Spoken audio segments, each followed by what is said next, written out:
Olá, bem-vindos a mais um vídeo aqui no canal 1001 Projetos. Vamos voltar a ter uma entrevista e desta vez o nosso convidado é uma pessoa com muita experiência na área da gestão de projetos. Fez carreira primeiro como consultor e agora nos últimos anos como professor na área de gestão de projetos e como formador.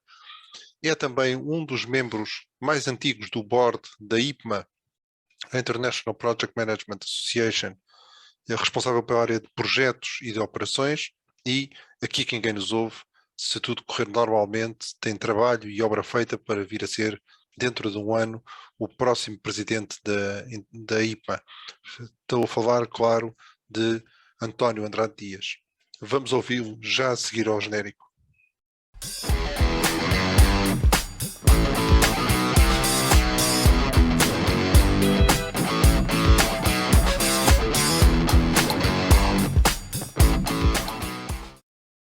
Olá António, bom dia. Obrigado por teres aceito este convite para estares aqui no canal 1001 Projetos. Queria, para esta conversa, apenas estabelecer duas pequenas regras, se é que é possível ter regras nestas conversas entre nós.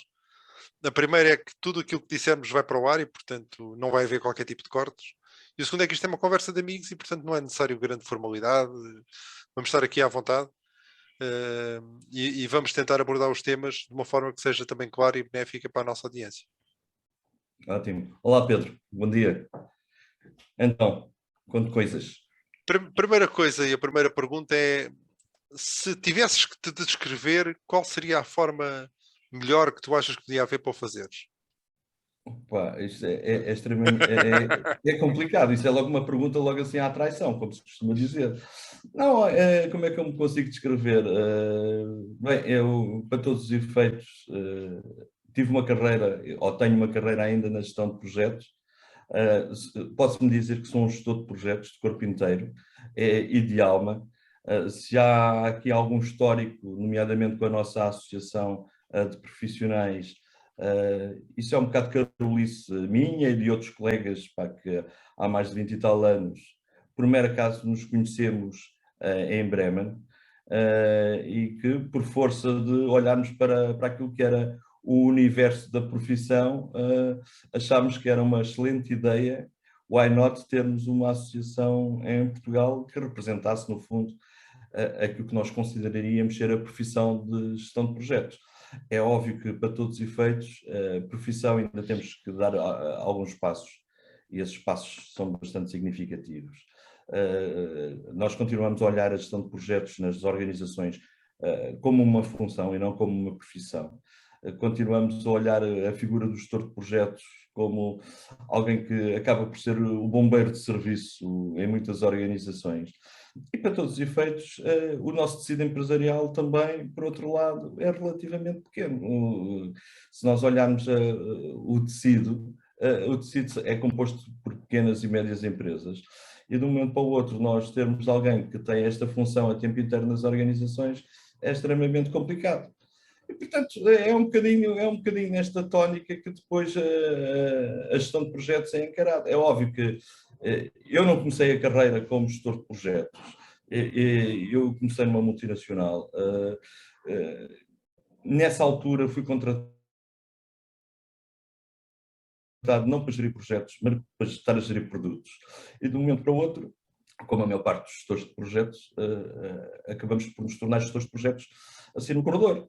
Havia alguém que tinha naquele momento um programa com N projetos, pá, e achou que era uma boa ideia, porque é que o António, que era um tipo que até era português e que tinha ali um skill de desenrasque bastante elevado, que é algo que nos caracteriza, porque é que o António não ia ficar com alguns projetinhos.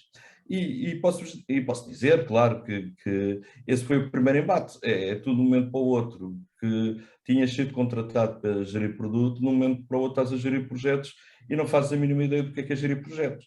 E a própria, vá lá, mais uma vez, e a própria função em si, a própria profissão, também não tinha dado assim passos tão significativos que tu encontrasses facilmente referências que te pudessem ajudar a montar aquilo que era, no fundo, um projeto. Portanto, aquilo acabava por ser um bocado uma manta de retalhos naquela altura.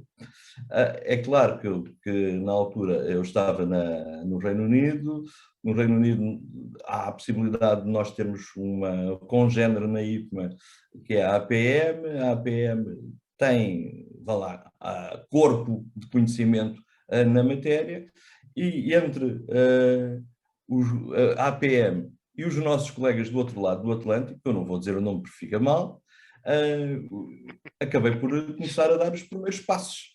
Comecei a perceber que era mais simples, naquela altura, olhar os projetos numa lógica de processo e não naquilo que depois, passado alguns anos, vim a considerar ser muito mais relevante, que era olhar os projetos numa lógica de competência.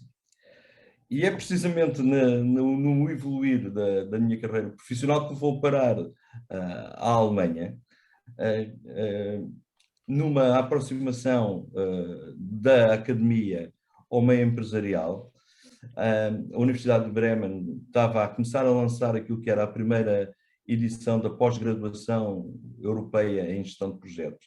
A Bremen posicionava-se, um bocado como uma universidade bastante outsider daquilo que era o normal. E havia também a possibilidade, claro, da própria União Europeia suportar parte desses custos.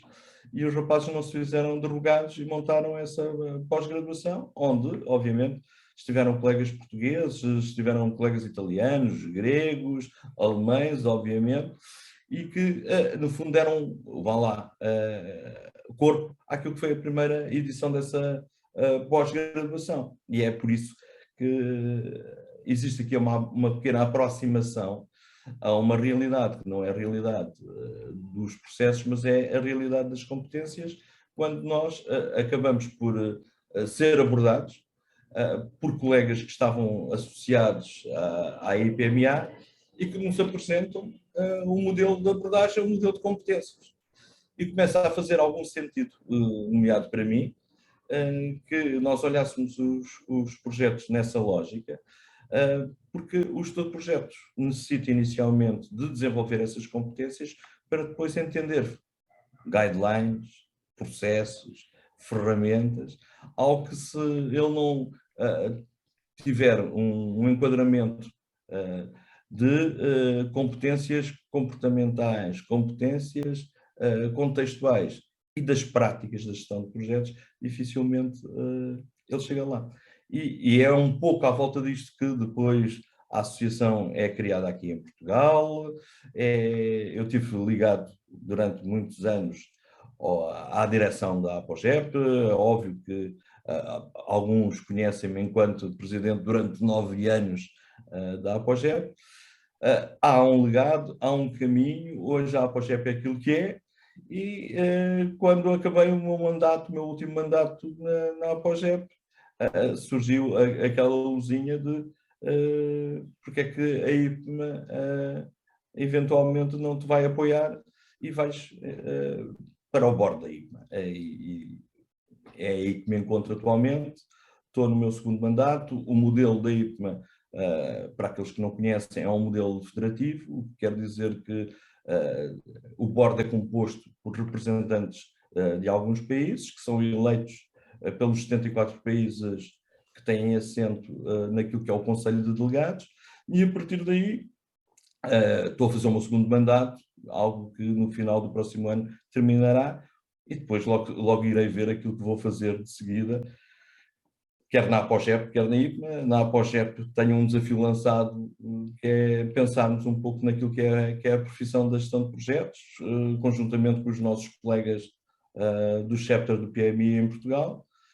E na IPMA temos outros projetos a rodar, nomeadamente aquilo que há de ser a próxima versão do IPMA Competence Baseline, que tanto quanto queremos, há de ser mais uma pedrada que nós damos nesta ciência da gestão de projetos. Portanto, isto são no fundo um bocadinho o contexto daquilo que é a IPMA atualmente, daquilo que eu estou a fazer atualmente, e isto para voltarmos ao início da pergunta, que é como é que tu te descreves. Eu descrevo-me como alguém que é gestor de projetos, de corpo e alma, e que tem a ambição de deixar algum marco, pelo menos não só aqui em Portugal, mas também em termos globais, porque isto hoje é tão pequenino, que a marca acaba por ficar com uma pegada por todo o globo, e é um pouco esse algum do meu desafio. Profissionalmente, continuo a dar aulas na universidade, na academia, e estou aí num projeto que se iniciou logo no arranque da pandemia, quando um colega nosso, que alguns também conhecem, que é o Miguel Carvalho e Mel, me desafiou para um projeto empresarial, que é a Pomegranate, que é uma empresa de consultoria e formação, e que está a correr bem, dentro do contexto que estamos a viver. Temos projetos engraçados entre mãos e estamos a tentar, neste contexto que é tão adverso, fazer e marcar a diferença em termos das organizações para quem estamos a trabalhar. Estamos com alguns projetos, assim, com alguns zeros, e que dão algumas dores de cabeça, e esse é um desafio que também dá algum gosto estar a desenvolver. Muito bem, muito obrigado. Partindo da tua experiência internacional, e tu falaste um bocadinho sobre ela também, quais é que são, na tua opinião e na tua visão, as grandes evoluções que a gestão de projetos teve nos últimos 20 anos? Olha, se nós pegarmos há 20 anos atrás e aquilo que é hoje a gestão de projetos, é óbvio que hoje o buzzword é falarmos de gestão de projetos e associarmos aquela palavra ágil. Quer queiramos, quer não, tudo hoje é ágil. E eu costumo dizer, já o disse publicamente várias vezes, os gestores de projetos, se têm uma característica, é precisamente esta característica da agilidade. Nós sempre fomos ágeis, porque nós, na realidade, com meia dúzia de ovos, fazemos ali uma omelete que dá para alimentar não sei quantas famílias. Ora, quando nós olhamos a gestão de projetos e a própria evolução da gestão de projetos, e chegamos a este momento em que estamos inundados de ofertas do mundo ágil, chegamos à conclusão do que é efetivamente esta agilidade. Se isto, na realidade, é gestão de projetos, ou se isto é uma nova forma de trabalhar. E a minha opinião pessoal é que a própria evolução da gestão de projetos está-nos a conduzir para um ambiente que é um ambiente híbrido, em que, na prática, tu vais continuar a ter projetos que forçosamente acabarão por ser, ou acabarão por utilizar aquilo que são abordagens tradicionais da gestão de projetos. E aí podemos ir para os famosos modelos de waterfall. Mas havemos de ter projetos que, pela sua natureza, pela sua inovação, pela sua disrupção, terão que ser forçosamente geridos através de outro tipo de abordagens que não as abordagens tradicionais. E é aqui que acaba por cair um bocadinho o ágil. Ora, aquilo que nós estamos a ver e que estamos a constatar é que o ambiente é um ambiente híbrido, em que tu vais ter componentes dos projetos que continuarão a ser geridas de forma tradicional, e terás componentes que terão que ser geridas forçosamente por ferramentas ágeis. E vais tentar gerir isto com bom senso, acima de tudo com bom senso. Agora, se tu começares a olhar e começares a pensar que toda esta digitalização tem marcado estes últimos anos, que por força da própria digitalização existe aqui um desenvolvimento de ferramentas, nomeadamente de inteligência artificial. O que tu vais encontrar é que vais voltar um bocadinho ao passado, em breve tempo. O que é que eu quero dizer com isto? Estas ferramentas que nós estamos hoje a utilizar e que nos podem dar algum contributo enquanto gestores de projeto, nomeadamente na tomada de decisão, que é um dos aspectos que para mim é mais importante no ambiente da gestão de projetos, é tu teres momentos em que tens que decidir. Tu, a partir do momento em que tiveres algoritmos de inteligência artificial disponíveis, vais conseguir ser muito mais certeiro nas decisões que vais tomar. O que quer dizer que aquilo que era a agilidade que hoje estás a viver e que estás, no fundo, a beber, vai voltar ao passado. Ou seja, vamos voltar a ser muito mais preditivos por força dessas ferramentas que estão a ser desenvolvidas, algo que neste momento não é possível. Então acabamos por fazer um retrocesso, agora suportados por ferramentas de inteligência artificial, libertando-te a ti, enquanto gestor de projeto, para aquilo que na realidade é o importante, que é gerir efetivamente o projeto e não andares preocupado com a microgestão do projeto, propriamente dita. E esta para mim, talvez seja o passo que vais dar em termos de um futuro muito próximo nesta disciplina da gestão de projetos. E isso irá, no meu entender, fazer toda a diferença. Claro está que tu hoje estás a trabalhar em ambientes muito virtualizados. E então, por força até da natureza dos nossos projetos, tu hoje, além de estares em ambientes muito virtuais, estás também em ambientes muito multiculturais. O que quer dizer que és capaz de ter equipas dispersas no globo, que estão, no fundo, a contribuir para aquilo que é o teu projeto, e vais ter que gerir uma nova variável, se assim pudermos chamar, que é a variável da cultura. E então lá está a necessidade de enquanto gestor de projeto, poderes beber aquilo que são as tuas competências, por um lado, de perspectiva, onde a cultura é determinante, e depois teres a outra componente, que é a componente das tuas competências comportamentais para poderes saber lidar nesse tipo de ambiente. E a disponibilidade que, acima de tudo, tens que ter.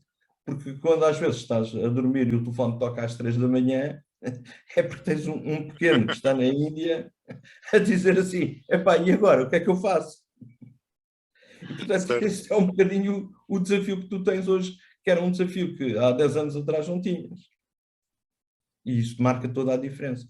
Ou seja, este desafio que hoje tu tens também de estares em ambientes em que existe este ambiente de multiculturalidade que vais ter que gerir e que impacta diretamente a forma como tu fazes a gestão do teu projeto. E este é um aspecto também, na minha perspectiva, extremamente relevante. Isto para não falar de outras coisas, destes ambientes colaborativos que acabam também por ser determinantes nestas ferramentas todas que hoje temos à nossa disposição e que não tínhamos há 10 anos. Ou seja, nós estamos aqui a gravar este programa e numa ferramenta que hoje faz parte da nossa caixa de ferramentas diária. E isso é completamente diferente daquilo que nós fazíamos há 5 anos atrás. Há 5 anos atrás éramos capazes de estar a pensar como é que íamos gravar este tipo de programazinho para lançar numa rede social. Hoje é algo que é perfeitamente normal para nós. E isso acaba também por marcar estes tempos que estamos a viver. Muito bem. Capturei a ideia-chave como a agilidade e as metodologias híbridas na gestão de projetos, a globalização, a virtualização, o tal drama dos 24/24, não é? Porque antigamente havia projetos críticos que trabalhavam 24/24, agora são os projetos todos, não é? E a minha pergunta é, como é que a IPMA, não é? Porque o teu wallpaper não me deixa esquecer que o vice-presidente da IPMA... Estou obrigado, não ficou da conversa que tive antes da tua. Mas está espetacular, que era por aí que eu queria também muito. Como é que a IPMA tem contribuído para este salto? Como é que tem contribuído para a evolução da gestão de projetos nestes anos? Porque, e falávamos isso antes de começar a gravar, eu conheço a IPMA, até pelas funções que tenho como presidente da APOGEP, mas muitas pessoas não conhecem, e muitos daqueles que nos ouvem, não sabem qual é o contributo da IPMA para esta evolução da gestão de projetos. E, portanto, pedia que gastasse uns minutos também a explicar isso. Olha, o contributo é um contributo que, em primeiro lugar, de onde é que nasce a IPMA? E talvez, andando aqui um bocado historicamente para a IPMA, tem 50 e poucos anos, nasce precisamente no meio académico, não nasce no meio empresarial. Portanto, são académicos que, no fundo, criam uma rede de experts que olhavam para esta disciplina da gestão e quiseram lhe dar algum corpo. O engraçado, provavelmente para alguns que nos estão a ouvir, é que o nome inicial IPMA não existia. O primeiro nome que a IPMA teve foi a internet. Só que em casa de ferreiros, preto de pau, como se costuma dizer, a rapaziada não registou e quando deram conta, a internet é aquilo que todos nós hoje conhecemos e não essa rede de experts em gestão de projetos. Ora, a evolução foi natural, ou seja, houve um contributo da academia grande, quando começam a dar corpo à gestão de projetos numa lógica de desenvolvimento de competências. E esse tem vindo a ser o desenvolvimento. Nós estamos na versão 4 do referencial de competências. E houve logo uma grande preocupação inicial de colocar, vá lá, enquanto imagem para o mercado, um vetor que era o vetor do olho da competência do gestor de projeto. E aí o contributo destas três, vá lá, destas três dinâmicas, da dinâmica do comportamento, portanto, como é que o gestor de projeto e que tipo de competências comportamentais deve possuir o gestor de projeto, de modo que, alinhado às práticas de gestão de projetos, possam depois fechar aqui a relação quando nós olhamos o contexto em que os nossos projetos têm que gravitar. Daí a preocupação do gestor de projetos atual ter um entendimento claro do que é a estratégia da organização e de como é que a estratégia da organização pode ser materializada, então, nos tais programas e nos tais projetos. Claro está que, a partir do momento em que o corpo de conhecimentos começou a ser desenvolvido, houve a necessidade também de perceber claramente que tipo de competências poderiam ser necessárias, não para um gestor de projeto, mas eventualmente para um gestor de programa, ou eventualmente para um gestor de portfólio, que são conceitos que vão evoluindo na mesma medida que a própria gestão de projetos vem vindo a evoluir. E é por essa razão que tu hoje, no mundo IPMA, além daquilo que é o corpo do conhecimento, e que no fundo está referenciado no IPMA Competence Baseline, tens, no fundo, referenciais específicos para programas e para portfólio. Ou seja, no fundo, estás a pegar naquilo que é a competência e estás a dizer assim, eu vou adaptar esta competência a um contexto que é o contexto de estar a gerir um programa ou estou a gerir um portfólio. Claro está que com o boom do ágil, houve necessidade também, de alguma forma, a IPMA encarar esse novo desafio. E esse novo desafio passava pelo quê? Pelo desenvolvimento de mais um referencial, que era o Agile Leadership, que no fundo disponibilizava aquilo que eram as competências para esse ambiente, que era um ambiente ágil da gestão de projetos. E que tipo de competências aquele que, no fundo, está no terreno a gerir, não com base naquilo que são as abordagens tradicionais, pode utilizar enquanto competência neste ambiente que é um ambiente ágil. E esse, no fundo, tem sido também um dos desafios atuais da IPMA. A IPMA, neste momento, como eu há pouco também vos estava a referir, está a olhar o referencial 4 e está, neste momento, a começar a preparar a equipa que vai olhar o referencial para, em 2, 3 anos, termos no mercado aquilo que vai ser a versão 5 do IPMA Competence Baseline. E esse é o novo desafio que o atual board da IPMA tem entre mãos e que, obviamente, como existe aqui por força dos regulamentos internos, a passagem do testemunho a novos elementos da direção, será um projeto de continuidade nestes próximos 2, 3 anos. Portanto, estes são alguns dos aspectos que a IPMA, em termos de contributo, tem dado. Mas não tem ficado por aqui. E não tem ficado por aqui porque um dos projetos que eu acarinhei, até porque fiz parte da sua criação, foi o desenvolvimento de uma ferramenta que pode ser aplicado em projetos não governamentais. A IPMA possui um programa, que é o Coaching for Development, que é essencialmente um programa destinado a organizações não governamentais que têm, obviamente, carências nesta área da gestão de projetos e de uma forma perfeitamente voluntária, através de um framework que nós desenvolvemos para o efeito, pode, através do contributo nos vários países onde essas organizações eventualmente estejam sediadas, existir a possibilidade de ou a associação local ou a IPMA como um todo poderem apoiar projetos em termos do próprio desenvolvimento, da própria concepção e da própria gestão desses mesmos projetos. O engraçado é que os pilotos foram feitos estes 3 pilotos quando lançámos o produto, em termos de IPMA. Portugal foi um dos países onde nós utilizámos o framework para testar, para fazer, no fundo, a prova de conceito, e foi a Amnistia Internacional, aqui em Portugal, que acabou por ser a barriga de aluguer para esse projeto que nós desenvolvemos em termos de IPMA e que teve bastante sucesso.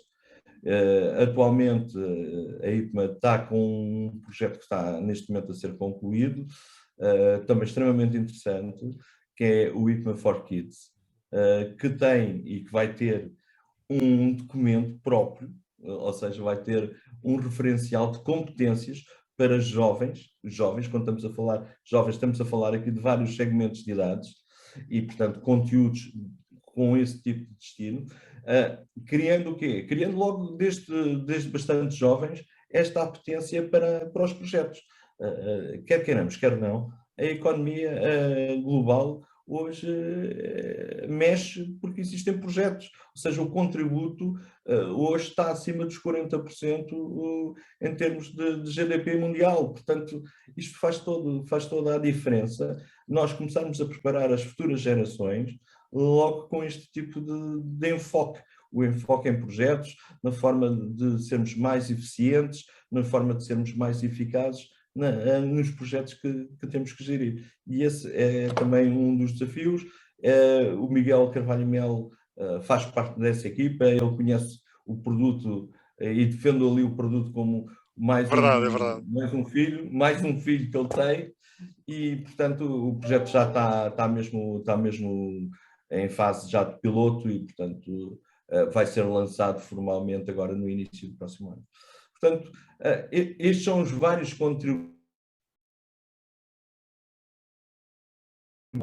Acaba por ter sempre presença e marcar presença naquilo que são fóruns internacionais, onde esta temática da gestão de projetos é discutida, e estou-me a referir nomeadamente àquilo que é a normalização da própria gestão de projetos e da aproximação àquilo que é as ISOs que vão sendo lançadas e que vão sendo desenvolvidas e que não só a IPMA contribui, mas também os vários países que aderem a estas normas acabam por contribuir. E aí, mais uma vez, Portugal marca presença, e tu melhor do que ninguém, Pedro, conheces o processo, porque estás bastante envolvido naquilo que acaba por ser a normalização da gestão de projetos. Portanto, são algumas pistas em que a IPMA vai, no fundo, deixando a sua marca.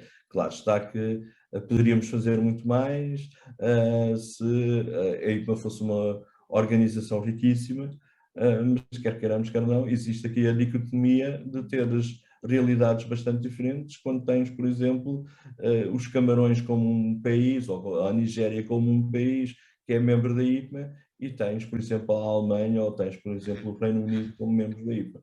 Isso faz toda a diferença e, portanto, os contributos são completamente também diferentes. E depois há a parte do research.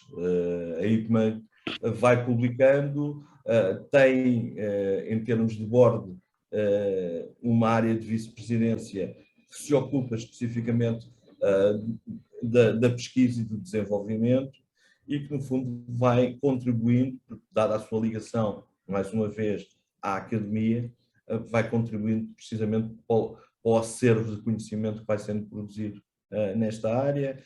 Anualmente existe um evento bastante distintivo em termos mundiais, que é a Conferência de Research da IPMA, que geralmente dá origem a documentos que, no fundo, depois são disseminados globalmente e que acaba também por marcar um aspecto importante em termos daquilo que a IPMA oferece para a comunidade da gestão de projetos. Sim, senhor. Falaste sobre referenciais. Uma coisa também que é importante referir é que todos os referenciais da IPMA são gratuitos e estão disponíveis para download no site, em inglês no site da IPMA, em português no site da Apogep. E isso talvez seja uma das razões pelas quais a IPMA não é uma entidade riquíssima, não é? Porque abdica de parte do valor comercial para poder favorecer a comunidade, e isso é relevante. Pois, e repara, é que no fundo lá está a tal carolice e os tais voluntários a contribuírem. É um facto que há outras organizações que também produzem esses acervos de conhecimento com voluntários. Só que depois, em termos de modelo de negócio, o modelo de negócio é o modelo que nós conhecemos e que tudo é faturável. No mundo do IPMA as coisas não são dessa forma, ou seja, a IPMA quer deixar legado, essencialmente, e isso faz toda a diferença. Sim. Olha, também disseste que dás aulas, aliás, és uma das pessoas em Portugal mais ativa na área do ensino na gestão de projetos. Achas que, assim como a ciência da gestão de projetos evoluiu, a forma como nós ensinamos gestão de projetos também evoluiu? E tu já falaste um bocadinho sobre isto, como é que a IPMA tem contribuído também nessa evolução da forma como se ensina a gestão de projetos? Já falaste um bocadinho sobre isso no research, no envolvimento da academia? Olha, a questão do ensino da gestão de projetos, lá está, é o step by step, ou seja, tem havido uma evolução, tu hoje tens quer escolas de engenharia, quer escolas de gestão, com pós-graduações, com mestrados, com MBAs nesta área, e aquilo que nós temos vindo a notar é que existe uma tendência cada vez maior para que aqueles que frequentam esse tipo de formações adquiram uma visão mais holística daquilo que é a gestão de projetos. E essa visão mais holística, muitas das vezes consegue-se, e isso cada vez está a ser mais notório, quando tu consegues incorporar na formação de futuros profissionais nesta área a componente prática. E a componente prática é haver hands-on num projeto.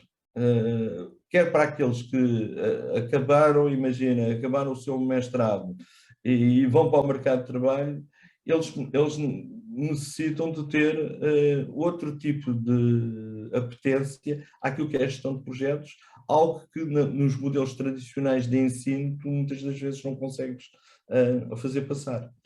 E, portanto, aquilo que nós estamos a notar é a adesão cada vez maior à possibilidade de, no conteúdo desse tipo de abordagens formativas, tu incluires aquilo que é a formação prática. A possibilidade de, através de um case, os participantes poderem seguir um ciclo de vida de um projeto, no fundo, aplicarem aquilo que é o conhecimento teórico em algo que eles, na realidade, começam a sentir que aquilo faz parte do seu ADN, que aquele projeto também é deles. E, portanto, isso é extremamente interessante. Quando tu, passado, imagina, 4, 5 anos de ter estado envolvido num mestrado, ou ter estado envolvido num MBA, recebes um e-mail de alguém que frequentou esse curso e tu dizes assim, olha, eu queria lhe agradecer porque aquele bocadinho que nós tivemos todos juntos, em que pegámos num projeto e o levámos de A a Z, hoje faz parte daquilo que é a minha vida normal. E, portanto, hoje as minhas dúvidas são dúvidas mais existenciais do que outra coisa. E, portanto, mas é esse o gozo que hoje o ensino da gestão de projeto acaba por nos dar. Eu tenho participado em alguns mestrados e em alguns MBAs. E aquilo que chegamos ao fim, e é de forma extremamente gratificante, é nós vermos que aquela gente cresceu, e cresceu significativamente em termos daquilo que poderá vir a ser a sua profissão e aquilo que eles querem abraçar como profissão. E há alguns que entraram no mestrado ou que entraram no MBA única e exclusivamente para cumprir, entre aspas, calendário. Chegam ao fim e dizem assim, é isto que eu quero fazer. É isto que me dá gozo. Isto não é aquilo que eu quero fazer de modo nenhum. Ou seja, o meu perfil não se encaixa minimamente nisto. Eu já tenho aqui uma gastrite, pai, não quero que esta gastrite evolua. Portanto, é um bocado por aí que as coisas acabam por funcionar. E aí, lá está. Existe hoje, nomeadamente dentro da IPA, um programa que está associado ao registro mundial de formações, quer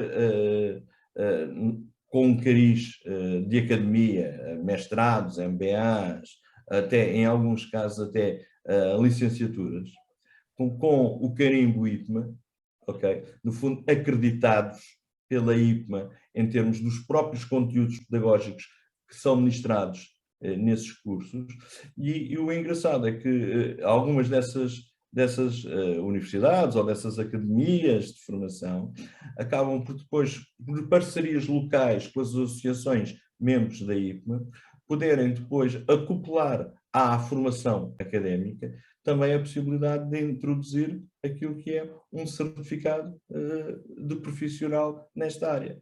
Obviamente que a IPMA visa a certificação de profissionais, tem um programa de certificação e esse programa de certificação acaba por estar imbuído, muitas das vezes, nessas ofertas formativas. E aquilo que é participante no MBA, no mestrado, na pós-graduação, acaba por sair para o mercado, não só com a chancela da universidade, ou da academia, ou da escola de negócios que frequentou, mas também com a possibilidade de ter mais um papelucho, que é o papelucho de uma certificação nesta área, que acaba por ser diferenciado em termos de mercado.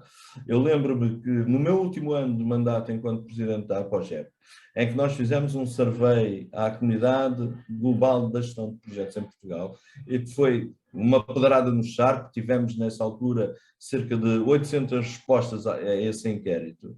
Chegámos à conclusão, e depois isso foi feito à apresentação pública dos resultados desse inquérito à comunidade de gestão de projetos, chegamos à conclusão que ter ou não ter um certificado profissional acrescia em cerca de 500 euros a remuneração mensal desse profissional. Ou seja, só a formação académica não chega, muitas das vezes nós temos que juntar mais um aditivo. E esse aditivo é continuarmos vivos. Hoje o CV não é mais do que isso, é continuar vivo e é acrescentar, no fundo, mais valor àquilo que é a nossa montra de competências que podemos oferecer ao mercado de trabalho.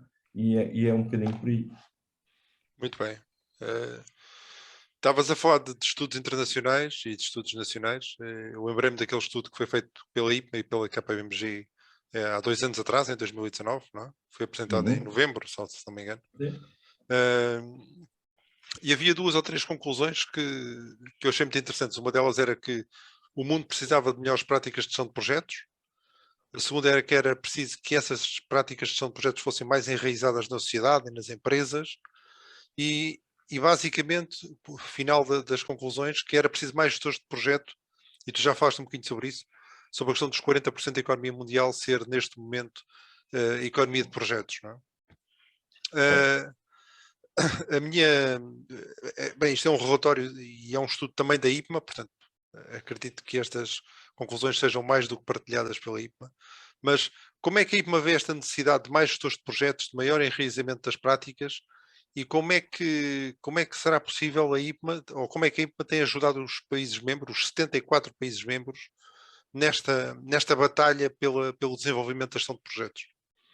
Olha, esta batalha, como tu dizes e bem, esta batalha pela gestão de projetos, na minha modesta opinião e no contributo que eventualmente eu possa dar, começa logo quando tu, e agora vamos para o nosso retângulo, quando tu aqui em Portugal, de acordo até com os números que nós discutimos uma vez, me dizias que, olhando aquilo que são os projetos em Portugal, olhando para a dimensão do país, olhando para as necessidades que existem, nós precisávamos ter cerca de 25 mil gestores de projetos certificados. Uhum. E esses gestores de projetos certificados eram gestores de projetos certificados naquilo que nós chamamos de Estado. Certo. Para dar resposta aos projetos que o Estado português tinha.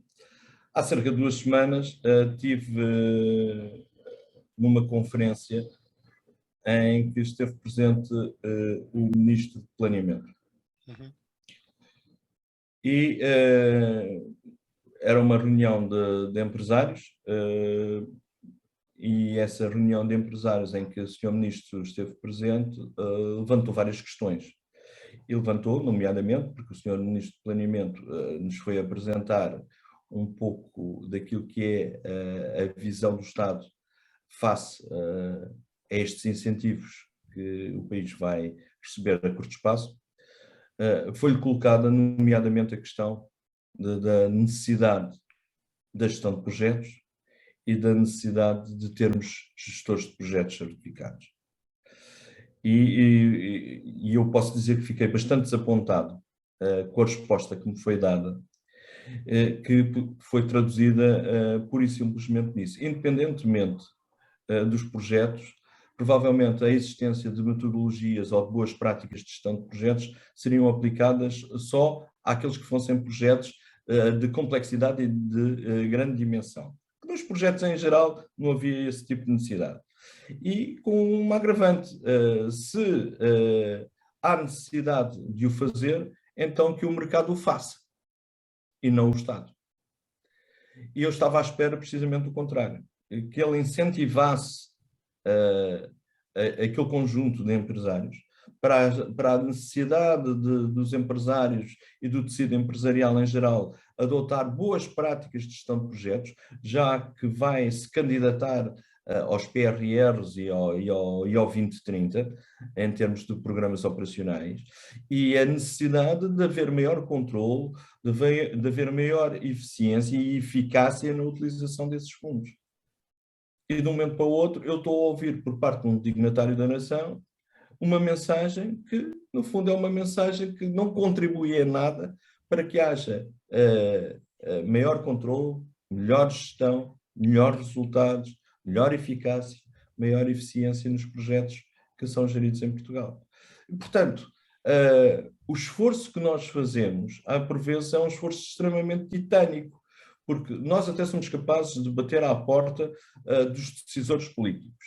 E isto só sendo encarado estrategicamente pelo Estado, é que eventualmente poderá ser disputado. Até não o ser, é um facto que, estou-me a lembrar, nomeadamente, de uma organização que preconiza nos seus cadernos de encargos a existência de gestores de projetos certificados, dos níveis desses gestores de projetos em termos de certificação, das dimensões e da complexidade dos projetos.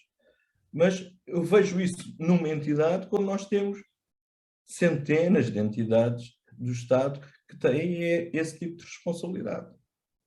E isso faz toda a diferença. Portanto, enquanto nós não conseguirmos passar este tipo de mensagem e de culturalmente a própria sociedade entender a gestão de projetos como um garante da utilização, nomeadamente, neste caso concreto, de fundos que o próprio país vai colocar à disposição da sociedade, dificilmente a gestão de projetos vai poder dar aquele salto qualitativo que todos nós pretendemos. Claro está que nós vamos para outros tipos de geografias e o que é que encaramos? Que em países em que a maturidade da gestão de projetos está mais evoluída, e isto, mais uma vez, é um problema de maturidade, nesses países chegamos ao ponto de ter aquilo que é, entre aspas, uma ordem profissional. E estou-me a referir concretamente ao caso dos nossos colegas do Reino Unido, que têm um charter de gestão de projetos. Ou seja, existe um carimbo, os projetos têm que ser geridos por alguém que tem esse carimbo e, portanto, todo o processo em si evoluiu desde que, nos anos 70, o próprio governo do Reino Unido disse assim: há necessidade de melhor gestão e de maior controle nos dinheiros públicos. E então deram-se passos para a existência de metodologias, deram-se passos para o desenvolvimento deste tipo de profissão, deram-se passos para a certificação de profissionais nesta área. Enquanto não existir este tipo de push feito pelo Estado, dificilmente também os privados o irão adotar. Claro que os privados, quando perceberem que podem ganhar, ou qual é o ganho de adotarem boas práticas de gestão de projetos e perceberem qual é que é o contributo na geração de valor que a gestão de projetos acaba por agregar, provavelmente acordam para a vida. E lá estamos nós, mais uma vez, a falar de maturidade. É claro que existem organizações em Portugal que seguem práticas de gestão de projetos, que têm gestores de projetos certificados. Ou seja, nos anos áureos, antes da última crise em Portugal, nós tínhamos entidades, tínhamos organizações, tínhamos empresas que certificavam por ano mais de 100 profissionais nesta área. E estamos a falar, estou-me a lembrar, por exemplo, do caso, e não é para fazer aqui publicidade, estou-me a lembrar, por exemplo, da Nova Base. A Nova Base uma empresa de tecnologia, com projetos, que acreditava naquilo que era o fator humano e que esse fator humano tinha que ser, de alguma forma, levar aqui o empurrão, e esse empurrão passava por quê? Naturalmente, os profissionais dessa organização serem certificados. E isso acaba por aculturar a própria organização, que ao ter profissionais dentro da sua esfera com este mindset, acabam por contribuir para o próprio desenvolvimento da organização e acabam por contribuir para a agregação de valor, que é aquilo que nós pretendemos nas organizações. Nós não queremos outra coisa senão criar valor dentro da organização, agregar valor dentro das nossas organizações. E é um bocadinho por aqui que isto vai. Qual é que achas que é a principal razão para não se conseguir fazer passar a mensagem e como é que podemos superar esse obstáculo?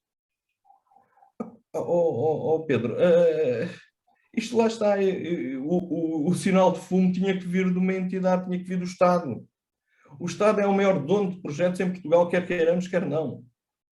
Sendo o maior dono de projetos em Portugal, existindo até em termos de normativos, e estou-me a lembrar que em termos de ERPs, nós temos normas de gestão de projetos, nomeadamente normas de requisitos em gestão de projetos, que podem ser adotadas pelas organizações, que acabam por servir como checklist para termos ali um step by step dos passos que temos que dar naquilo que são boas práticas de gestão de projetos.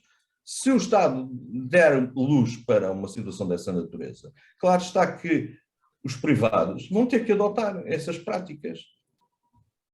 E assim, haver esse contributo. Porque até lá, continuamos a dizer assim, eu quero ser gestor de projeto, e quando nós olhamos para a descrição da função depois dentro da organização, esse profissional que tem esse chapéu e que até acabou por se certificar como gestor de projeto, acaba por fazer tudo, nomeadamente se for preciso, até anda de vassoura na mão. Portanto, há necessidade também de alguma forma criar aqui algum reconhecimento da própria profissão.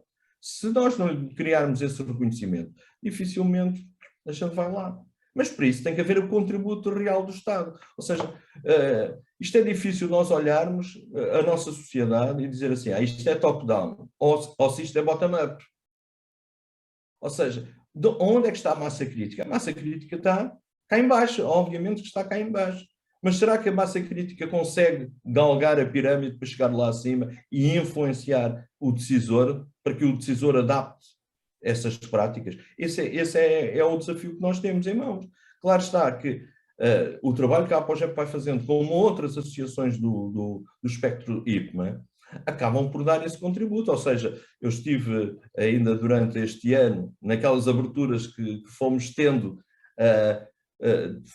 estive na Sérvia, estive em Belgrado, estive com os meus colegas da IPMA na Sérvia, e a própria administração pública adota as práticas de gestão de projetos, adota, nomeadamente, a existência de formação específica daqueles que, pelas suas responsabilidades ou pelas responsabilidades que vão ter em termos da sua atividade pública, necessitam de ter um carimbo a dizer eu sou gestor de projeto, eu estou certificado enquanto gestor de projeto. Para quê? Para que, se as coisas não correrem efetivamente de acordo com aquilo que está planeado, haver alguém que possa vir a ser responsabilizado por. Sim. E nessas geografias, nós sabemos que a forma como às vezes esses assuntos são tratados são assim um bocado assim penalizantes. Portanto, o simples facto da existência, e estavam vários membros do governo na reunião, no fundo, nessa reunião, a reunião foi composta por dois momentos distintos, uma reunião com membros do governo e depois um evento em que os membros do governo participaram. No fundo, a mensagem clara foi: vamos adotar, vamos ter gestores de projetos certificados, a própria academia vai criar condições para dar apoio, para suportar aquilo que é o equivalente ao nosso Instituto Nacional de Administração, tem formação de média duração em gestão de projetos. Para quê? Para, no fundo, os seus profissionais estarem na sua atividade pública acreditados, certificados nesta dimensão. Sim. E nós em Portugal também temos a fazer um trabalho nessa área e sei por razões que também tu conhecerás, que só este ano formámos 250 pessoas na área de gestão de projetos. Claro que sempre num ritmo acelerado, não é? Mas isso tem sido feito. Mas pelo menos deixar a semente. Mais do que outra Sim. coisa, há que deixar a semente. E esta ideia que, no fundo, um pouco peregrina da IPMA, criar este IPMA Kids e este referencial para jovem, no fundo é tentar deixar a semente logo nas camadas mais jovens da nossa sociedade, de modo a que quando eles atingirem a idade adulta, isto ser algo perfeitamente natural, a adesão a boas práticas na área da gestão de projetos. É um bocadinho por aqui. Sim, É isso. eu acrescentaria aí uma ideia que é, talvez exista algum receio em meter nos requisitos dos concursos o pessoal certificado para não fazer lockdown ao mercado, não é? Porque como tu disseste, não existe assim tanta gente certificada em Portugal, mas esse apadrinhamento de trazer a gestão de projetos para as escolas ou fazer aquele apadrinhamento à função da gestão de projetos, como por exemplo a Alemanha tem feito, não é, nos últimos anos, pode ser uma forma, portanto, não ser de uma forma mandatória e prescritiva para todos, porque não temos gestores de projetos que cheguem em condições, mas de uma forma quase de aconselhamento e de bonificação de quem apresenta currículos de gestor de projeto nos concursos, pode ser uma forma de potenciar, Valorização, sim, claro. de valorizar, não é? Pronto. É isso. Admito também que aqueles números que estavas a dar há bocadinho são números pré-PRR e com o PRR o balanço da economia dos projetos aumenta ainda mais em Portugal e na Europa toda e, portanto, a falta de profissionais qualificados também se faz sentir. Não é? Mas sim, de base concordo muito com o que estás a dizer. Olha, António, só tinha uma última pergunta para ti. Já estamos aqui quase há uma hora e tem sido uma conversa muito boa. A minha pergunta era se queres deixar uma mensagem final para quem nos ouve, um desafio, um repto, nem que A seja votos 2 para mensagem, 2022, não é? a mensagem, em primeiro lugar, é desejar a todos que o próximo ano seja um ano efetivamente diferente daquele que temos estado a viver, ou destes 2 últimos anos que temos estado a viver. E sendo possível, que, obviamente, que seja um ano profícuo em projetos. E para isso, pensarem que a associação existe e provavelmente alguns que me estão a ouvir não são sócios da APOGEP, não conhecem a APOGEP ou ouviram falar só da APOGEP. A APOGEP no fundo, a casa dos gestores de projeto e tem que ser encarada enquanto tal. E, portanto, se queremos que efetivamente que a gestão de projetos tenha a relevância que tivemos aqui a conversar, é necessário que exista massa crítica, e essa massa crítica só se consegue com a adesão de todos aqueles que eventualmente estão-nos a ouvir agora neste momento e que podem de alguma forma poder contribuir para aquilo que é a gestão de projetos em Portugal. Esse é talvez o maior desafio que nós temos enquanto organização e quando eu continuo a olhar a APOGEP como parte dela. E eu acho que esse é o desafio que todos nós, enquanto gestores de projeto, temos. É olhar a APOGEP enquanto a nossa casa e contribuirmos dentro daquilo que são as nossas possibilidades para que ela continue a crescer, para que ela perdure no tempo. Sim, senhor. António, muito obrigado pelo teu tempo, pelos teus Nada, insights. obrigado eu. Um grande abraço. Espero que tenham gostado da conversa e, acima de tudo, que tenham retirado alguns pontos-chave sobre aquilo que é o desenvolvimento da gestão de projetos a nível nacional e a nível internacional e que também tenham ficado para vós com o repto lançado pelo António para que possam se juntar à APOGEP e possam também, assim, não só apostar no vosso desenvolvimento profissional na área de gestão de projetos, como também ajudar a desenvolver a comunidade e a ciência da gestão de projetos em Portugal, que é sempre um dos objetivos da APOGEP.